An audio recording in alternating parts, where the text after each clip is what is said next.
Record.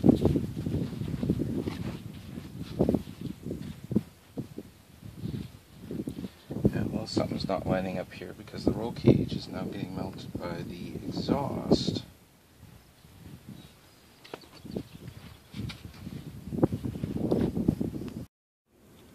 So I had the Savage out this weekend. I didn't have it out too long before I noticed something wrong. It looks like it may have bent my exhaust manifold. As you can see here, it's melting into the roll cage. It looks like the whole thing is bent inwards.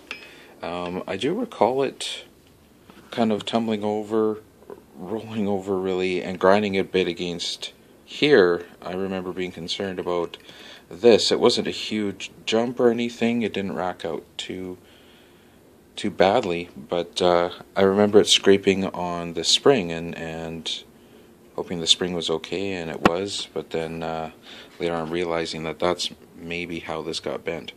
Again, not a huge impact, but when those exhausts get really hot, they also get quite malleable.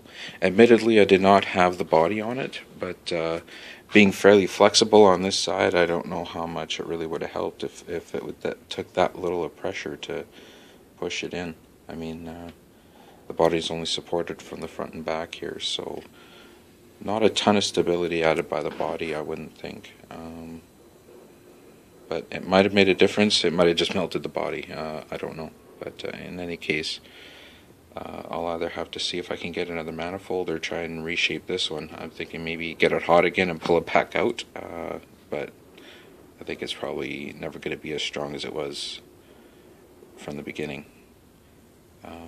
Anyways, that's my update.